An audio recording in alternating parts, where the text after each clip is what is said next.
എല്ലാവർക്കും നമസ്കാരം. ഞാൻ സരിതാ മഹേശ്വരൻ. ഇന്ന് ശ്രീമദ് വാൽമീകി രാമായണത്തിൻ്റെ ബാലകാണ്ഡത്തിലെ 67-ാമത്തെ സർഗത്തിൽ 16 മുതൽ 22 വരെയുള്ള ശ്ലോകങ്ങളാണ് നമ്മൾ പഠിക്കാൻ പോണത്. കഴിഞ്ഞ ദിവസം നമ്മൾ പറഞ്ഞു നിർത്തിയത് ശ്രീരാമചന്ദ്രൻ ആ മഞ്ജൂഷ പെട്ടിയിലിരുന്നിരുന്നതായ വില്ല് എടുത്തു, മധ്യത്തിൽ പിടിച്ചു എന്നാണ്. അതിനുശേഷം എന്താണ് അവിടെ സംഭവിച്ചത് എന്നുള്ളത് പറയാണ്. 16-ാമത്തെ ശ്ലോകം നോക്കാം. പശ്യതാം നൃസഹസ്രാണാം ബഹൂനാം രഘുനന്ദന ആരോപയത് സധർമാത്മാ സലീലമിവ തദ്ധനു. പശ്യതാം നൃസഹസ്രാണാം ബഹൂനാം നൃസഹസ്രാണാം പശ്യതാം. അനവധി രാജാക്കന്മാർ നോക്കി നിൽക്കെ. നൃസഹസ്രാണാം ബഹൂനാം, ബഹു എന്നുള്ളതും കുറേ എന്നുള്ള അർത്ഥത്തിലാണ്. നൃസഹസ്രാണാം എന്നുള്ളതും കുറേ അധികം എന്നുള്ള അർത്ഥത്തിലാണ്. അപ്പോൾ അവിടെ എല്ലാ ദിവസവും ഈ വില്ല് പരിശോധിക്കാൻ, വില്ലെടുക്കാൻ പറ്റുമോ എന്നുള്ളത് അറിയാൻ വേണ്ടിയിട്ട്, പറ്റുമോ എന്നുള്ളത് ശ്രമിക്കാൻ വേണ്ടിയിട്ട് രാജാക്കന്മാർ വന്നിരുന്നു. അങ്ങനെ വന്ന് വളരെയധികം രാജാക്കന്മാരുടെ മുമ്പിൽ വച്ചിട്ട് അവർ കാണുകെ പശ്യതാം ബഹൂനാം നൃസഹസ്രാണാം പശ്യതാം രഘുനന്ദന, ആ ദശരഥപുത്രനായിട്ടുള്ള രാഘവന്മാരുടെ കുലത്തിൽ പിറന്നവനായിട്ടുള്ള ശ്രീരാമൻ, രഘുനന്ദന ധർമാത്മാ സഹ ശ്രീരാമ സലീലമിവ തദ്ധനു ആരോപയത്. വളരെ എളുപ്പം തന്നെ, ഒരു കളി എന്നതുപോലെ സലീലമിവ തദ്ധനു, ആ വില്ല് ആരോപണം ചെയ്തു. ആരോപണം ചെയ്യുക എന്നുള്ളതിന് അത് ഞാണ് മുറുക്കി കെട്ടി എന്നർത്ഥം. അതായത് ആ പെട്ടിയിൽ നിന്ന് പുറത്തേക്ക് എടുത്ത വില്ല് കൊലച്ചു എന്നർത്ഥം. അവിടെ കുത്തി നിർത്തിയിട്ട് താഴെ അഴഞ്ഞു കിടക്കുന്നതായിട്ടുള്ള ഞാണെടുത്ത് മുകളിലേക്ക് അമർത്തി കെട്ടി. അതൊന്നുകൂടി എടുത്തു പറയാണ്. ആരോപയിത്വാ മൗർവീച പൂരയാമാസ തദ്ധനു തദ്ബഭഞ്ജധനുർമധ്യേ നരശ്രേഷ്ഠോ മഹായശാഹ. അങ്ങനെ അമർത്തി ആ വില്ലുമ്മ ഞാൻ കെട്ടി. ആരോപയിത്വാ മൗർവീച, കഴിഞ്ഞ ശ്ലോകത്തിൻ്റെ അവസാനം അതന്നെയാണ് പറഞ്ഞത്. ആരോപയത് എന്ന് പറഞ്ഞാൽ അതന്നെയാണ് മൗർവി. മൗർവി എന്ന് പറഞ്ഞാൽ ഞാണാണ്. ജ്യാ മൗർവി എന്നൊക്കെ പറഞ്ഞാൽ ഒരേ അർത്ഥത്തിലുള്ള വാക്കുകളാണ് വില്ലിൻ്റെ ഞാണ്. ആ ഞാണെടുത്തിട്ട് മുകളിലേക്ക് ഉയർത്തിക്കെട്ടിയിട്ട് അവിടെ വച്ചപ്പോൾ, അതാണ് ആരോപയിത്വാ മൗർവീച പൂരയാമാസ. അങ്ങനെ ആ വില്ലിനെ പൂരിപ്പിച്ചു എന്നുള്ളത് കൊണ്ട് ആ വില്ലിൻ്റെ ഒരവസ്ഥ, വില്ലാവണമെങ്കിൽ ഞാൻ അമർത്തി കെട്ടി അതിൽ കൂടെ അസ്ത്രം പ്രയോഗിക്കണം. ആ ഒരവസ്ഥയിലേക്ക് ആക്കി വച്ചപ്പോഴേക്കും അതിനെന്താ സംഭവിച്ചത്? തത് ധനുഹു മധ്യേ ബഭഞ്ജ, ആ വില്ല് ഒടിച്ച പോലെയായി. അതാണ് മഹായശാഹ നരശ്രേഷ്ഠ തത് ധനുഹു മധ്യേ ബഭഞ്ജ. അങ്ങനെ കയ്യിലെടുത്ത് കുലയ്ക്കലൊക്കെ കഴിഞ്ഞ് അമർത്തി ഒന്ന് പിടിച്ചപ്പോഴേക്കും ആ വില്ല് നടു പൊട്ടി. അതാണ് മധ്യേ ബഭഞ്ജ. ശ്രീരാമചന്ദ്രൻ വില്ല് ഒടിച്ചതുപോലെയായി. ഒടിക്കണമെന്ന് വിചാരിച്ചിട്ടുണ്ടാവില്ല, അത് അമർത്തി കുത്തി നിർത്തിയിട്ട് ഞാണ് കെട്ട് തന്നെ ഉണ്ടായിട്ടുണ്ടാവുള്ളൂ. അപ്പോഴേക്കും കയ്യിലിരിക്കണ വില്ല് അസ്ത്രം ചെയ്യാൻ പാകത്തിന് ആവുമല്ല ഉണ്ടായത്, നടു പൊട്ടുകയാണ് ഉണ്ടായത്. അതാണ് മധ്യേ ബഭഞ്ജ. അതൊരാൾ ചെയ്തതുപോലെയാണ്. ധനു എന്നുള്ളത് നപുംസകലിംഗ പദമായതുകൊണ്ടാണ് ധനുസിനെ ഒടിച്ചു. ശ്രീരാമചന്ദ്രൻ ആ വില്ല് ഒടിച്ചു എന്നാണ് ശ്ലോകത്തിൽ പറഞ്ഞിരിക്കുന്നത്. തസ്യ ശബ്ദോ മഹാനാസീൻ നിർഘാത സമനിസ്വന ഭൂമികമ്പശ്ച സുമഹാൻ പർവതസ്യേവ ദീര്യത നിപേതുശ്ച നരാഃ സർവേ തേന ശബ്ദേന മോഹിതാഃ വർജയിത്വാ മുനിവരം രാജാനം തൗ ച രാഘവൗ. ആ വില്ലൊടിഞ്ഞ ശബ്ദം കേട്ടിട്ട് എന്തൊക്കെയാണ് അവിടെ ഉണ്ടായത്, ആരെയൊക്കെ അത് ബാധിച്ചു എന്നുള്ളത് പറയാണ്. തസ്യ മഹാൻ ശബ്ദ ആസീത്, ആ വില്ലൊടിഞ്ഞതിന് അതിഭയങ്കരമായിട്ടുള്ളൊരു ശബ്ദമാണ് ഉണ്ടായത്. നിസ്സാരമായിട്ട് ഒരു കമ്പോ വടിയോ പൊട്ടണ ശബ്ദമൊന്നുമല്ല, ലോകം മുഴുവനും വ്യാപിക്കുന്ന തരത്തിലൊരു ശബ്ദമുണ്ടായി. അത് നിർഘാതസമനിസ്വന ശബ്ദ.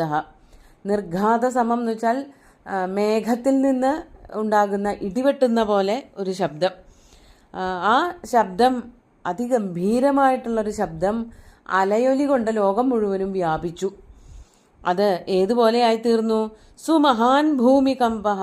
ആ ശബ്ദം കേട്ടിട്ട് ഭൂമി ഒന്ന് വിറച്ചതുപോലെയായി, പർവ്വതങ്ങൾ പൊട്ടി വീഴുന്ന പോലെയായി. അത്രയ്ക്ക് ഗംഭീരം, അത്രയ്ക്ക് ഭീകരമായിരുന്നു ആ വില്ലൊടിഞ്ഞ ഒച്ച. മാത്രമല്ല, നിപേതുശ്ച നരാ സർവേ തേന ശബ്ദേന മോഹിതാഹ. തേന ശബ്ദേന മോഹിതാഹ സർവേ നരാഹ നിപേതു. ആ ശബ്ദം കേട്ട് മോഹാലസ്യപ്പെട്ടവരായ, മോഹിതാഹ എന്നുള്ളതിന് പേടിച്ച് മോഹാലസ്യം വന്ന് ഭവിച്ചവരായിട്ടുള്ള സർവേ നരാഹ, അവിടെ കൂടിയിരുന്ന മനുഷ്യരെല്ലാവരും തന്നെ, രാജാക്കന്മാരായാലും വേണ്ടില്ല, ഭടന്മാരായാലും വേണ്ടില്ല, എല്ലാവരും തന്നെ അവർക്ക് എന്താ സംഭവിച്ചത്? നിപേതുശ്ച, ഭൂമിയിലേക്ക് അവരൊക്കെ മറിഞ്ഞു വീഴുകയും ചെയ്തു. ശബ്ദം കേട്ട് പേടിച്ചവരൊക്കെ നിലത്തു വീണു. ആരൊഴികെ? വർജയിത്വ മുനിവരം. മുനിവരം, ആ മുനിശ്രേഷ്ഠനായിട്ടുള്ള വിശ്വാമിത്രൻ വീണില്ല. രാജാനം, രാജാവ് ജനകൻ വീണില്ല. തൗ രാഘവൗച വർജയിത്വ, ആ രണ്ട് രാജകുമാരന്മാര്, രാഘവന്മാരായിട്ടുള്ള ശ്രീരാമനും ലക്ഷ്മണനും, ആ 4 പേരും ഒഴികെ ബാക്കി എല്ലാവരും, അവിടെ കൂടിയിരുന്ന സകല ജനങ്ങളും ഭൂമിയിലേക്ക് വീണു. പേടിച്ച ശബ്ദം കേട്ട് മോഹാലസ്യപ്പെട്ട് വീണു എന്നാണ് വർണ്ണിച്ചിരിക്കുന്നത്. അങ്ങനെ കുറച്ചു നേരം കഴിഞ്ഞപ്പോൾ പ്രത്യാശ്വസ്തേ ജനേ തസ്മിൻ രാജാ വിഗത സാധ്വസ ഉവാച പ്രാഞ്ജലിർവാക്യം വാക്യജ്ഞോ മുനിപുംഗവം. അങ്ങനെ കുറച്ചു നേരം കഴിഞ്ഞപ്പോൾ പ്രത്യാശ്വസ്തേ ജനേ, ജനങ്ങളൊക്കെ ഒന്ന് സമാശ്വസിച്ചപ്പോൾ, അതായത് വില്ല് ഒടിഞ്ഞ ശബ്ദം കേട്ടിട്ട് എല്ലാവരും മോഹാലസ്യപ്പെട്ടു വീണു. കുറച്ച് കഴിഞ്ഞപ്പോൾ എല്ലാവരും ആ മോഹാലസ്യത്തിൽ നിന്ന് എണീറ്റ് വരുമല്ലോ, ഉണർന്ന് എണീറ്റ് വരും. അങ്ങനെ എല്ലാവരും ആശ്വസിച്ചപ്പോൾ രാജാ വിഗത സാധ്വസ, രാജാവിൻ്റെ മനസ്സിലും സമാധാനമായി. എന്തുകൊണ്ട്? ജനക്കൂട്ടം മുഴുവനും തളർന്നു വീണ് കിടക്കുമ്പോൾ രാജാവിനൊരു പേടിയുണ്ടാവും. അയ്യോ, ഇത്രയും വലിയൊരു ധനുസ് അത് പൊട്ടിച്ചപ്പോൾ ഉണ്ടായതായ ആ ഒരു ബഹളം, കാഹളം കാരണം അവിടെ രാജ്യത്തുണ്ടായിരുന്ന ജനങ്ങൾക്കൊക്കെ മോഹാലസ്യം വന്നു എന്നൊക്കെ പറഞ്ഞാൽ രാജാവിന് പേടിയാവൂലോ. പക്ഷെ അവരെല്ലാവരും ഉണർന്നെണീറ്റു. അത് കണ്ടപ്പോൾ രാജാവിന് സമാധാനമായി. അങ്ങനെ സാധ്വസം വെടിഞ്ഞവനായിട്ടുള്ള മഹാരാജാവ് ജനകൻ എന്ത് ചെയ്തു? പ്രാഞ്ജലിഹി വാക്യജ്ഞ മുനിപുംഗവം വാക്യം ഉവാച. കൈകൂപ്പി നിന്നുകൊണ്ട് പറയാൻ പോണ കാര്യത്തിനെ പറ്റി നല്ലവണ്ണം ഉറപ്പിച്ച് മനസ്സിൽ വച്ചുകൊണ്ട് ആ മുനിപുംഗവനായിട്ടുള്ള വിശ്വാമിത്രനോട് ജനക മഹാരാജാവ് ഇപ്രകാരം കൈകൂപ്പി നിന്നുകൊണ്ട് പറഞ്ഞു. എന്താണ് പറഞ്ഞത്? അതാണ് 21ാമത്തെ ശ്ലോകം. ഭഗവൻ ദൃഷ്ടവീര്യോ മേ രാമോ ദശരഥാത്മജ അത്യദ്ഭുതമചിന്യം ച അതർക്കിതമിദം മയാ. ഭഗവൻ, അല്ലയോ വിശ്വാമിത്ര മഹർഷേ, മേ ദശരഥാത്മജ രാമ ദൃഷ്ടവീര്യ, എനിക്ക് കാണാൻ പറ്റി, എനിക്ക് കണ്ട് മനസ്സിലാക്കാൻ പറ്റി. അതാണ് ദൃഷ്ടവീര്യ. ശ്രീരാമൻ്റെ ദശരഥാത്മജനായിട്ടുള്ള ശ്രീരാമൻ്റെ വീര്യം കണ്ടു തന്നെ മനസ്സിലാക്കാൻ സാധിച്ചു. ഞാൻ പറഞ്ഞ വീര്യശുൽക്ക ആയിരുന്നു. അതാണ് എൻ്റെ മകളെ വിവാഹം കഴിച്ചു കൊടുക്കാൻ വേണ്ടിയിട്ട് ഞാനൊരു ഉപാധി വച്ചിരുന്നല്ലോ. വീര്യശുൽക്കയാണ് ജാനകി. ആ പ്രവൃത്തി എങ്ങനെ ചെയ്താലാണോ വീര്യം പ്രകടിപ്പിക്കപ്പെടുക, അത് ശ്രീരാമൻ എൻ്റെ മുമ്പിൽ പ്രകടിപ്പിച്ച് കാണിച്ചു തന്നു. മയാ ദൃഷ്ടവീര്യ, എന്നാൽ കാണപ്പെട്ട വീര്യത്തോടു കൂടിയവനായി തീർന്നിരിക്കണോ ആ ശ്രീരാമചന്ദ്രൻ, ദശരഥൻ്റെ പുത്രനായിട്ടുള്ള ശ്രീരാമചന്ദ്രൻ. ഇതെനിക്ക് അത്യദ്ഭുതമിതം അചിന്യം, ഇതെനിക്ക് വളരെയധികം, അത്യദ്ഭുതം അചിന്യം, എനിക്കിത് വളരെയധികം അത്ഭുതമുണ്ടാക്കുന്നു. എൻ്റെ മനസ്സിൽ ഇങ്ങനെ ഒരു സംഭവം ഉണ്ടാവുമെന്ന് ആർക്കും ഒരാൾക്കും ഈ ഒരു വില്ലൊടിക്കാൻ അല്ലെങ്കിൽ വില്ല് ഞാണ് കെട്ടാൻ, അതൊന്ന് എടുക്കാൻ പോലും ശക്തി ഉണ്ടാവുമെന്ന് ഞാൻ വിചാരിച്ചതല്ല. അതുകൊണ്ട് ഇത് അത്ഭുതമായി തീർന്നിരിക്കുന്നു. ഞാനിങ്ങനെ ഒരാളിത് ചെയ്യുമെന്ന് വിചാരിച്ചിട്ട് പോലുമില്ല. പ്രത്യേകിച്ച് ഒരു ബാലകൻ, അത് അചിന്യമായിരുന്നു. മാത്രമല്ല, ഇത് വേറെ ആർക്കും തൊടാൻ പോലും പറ്റാതിരുന്ന ആ വില്ല് അതർക്കിതമായിട്ട്, ആരും തമ്മിൽ ഒരു സ്പർദ്ധയുമില്ലാത്ത വിധത്തിൽ, ഇതിൽ ആർക്കും തല്ലൂടി വരാനില്ല, ആരെക്കൊണ്ടും പറ്റാത്തൊരു കാര്യമാണ് ശ്രീരാമൻ ചെയ്തിരിക്കുന്നത്. അതുകൊണ്ട് അതർക്കിതമിതം, ഇത് ആർക്കും തർക്കിക്കാൻ വകുപ്പില്ലാത്ത വിധത്തിൽ, തർക്കിക്കാൻ പറ്റാത്ത വിധത്തിൽ ഇതാ ശ്രീരാമൻ വില്ലെടുക്കുകയും അത് ഞാണേറ്റുകയും ഒടിക്കുകയും ചെയ്തിരിക്കുന്നു. ഇതിലിനി ഒന്നും പറയാനില്ല. ഇത് അതായത് ഈ വില്ലെടുക്കുന്നവന്, ഞാൻ കെട്ടുന്നവന് ഒക്കെയാണ് എൻ്റെ മകളെ വിവാഹം കഴിച്ചു കൊടുക്കുമെന്ന് ഞാൻ പറഞ്ഞത്. അത് പരിപൂർണമായിരിക്കുന്നു. ഒടിക്കും എന്നുള്ളതും അചിന്ത്യമായിരുന്നു, വിചാരിച്ചിട്ടുള്ള കാര്യമല്ല. അതുകൊണ്ട് ഈ ഒരു പ്രവൃത്തി ചെയ്ത ശ്രീരാമൻ ഏറ്റവും ശക്തിമാനാണ്, ഏറ്റവും വീര്യമുള്ളവനാണ് എന്ന് എൻ്റെ മുമ്പിൽ സ്വയം പ്രദർശിപ്പിച്ചു. ഇനി ഇവരുമായിട്ടുള്ള ബാന്ധവം, അയോധ്യ രാജാക്കന്മാരുമായിട്ടുള്ള ബാന്ധവത്തിന് തയ്യാറാണ് എന്നുള്ളതാണ് ജനക മഹാരാജാവ് പറയാൻ പോണത്. അത് അടുത്ത ദിവസം നോക്കാം. ഇന്നത്തെ ശ്ലോകങ്ങൾ ഒന്നുകൂടി ചൊല്ലാം.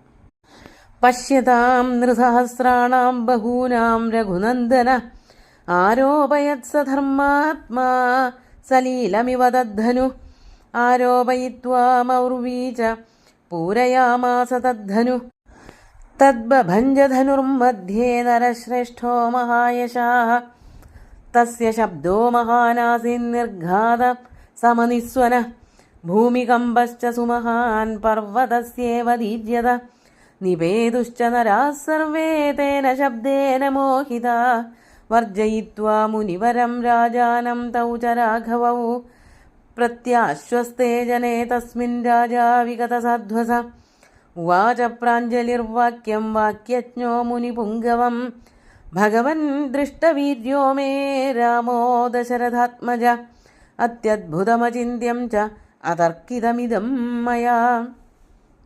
ഇനി ബാക്കി കാര്യങ്ങൾ അടുത്ത ദിവസം നോക്കാം. സുന്ദരമായിട്ടുള്ള ശ്ലോകങ്ങൾ ഭഗവാൻ ശ്രീരാമചന്ദ്രൻ്റെ കാൽക്കൽ അർപ്പിച്ചുകൊണ്ട് ഗുരുവായൂരപ്പനെ സാഷ്ടാംഗം നമസ്കരിച്ചുകൊണ്ട് എല്ലാവർക്കും ശുഭദിനം നേർന്നു നിർത്തട്ടെ. നന്ദി.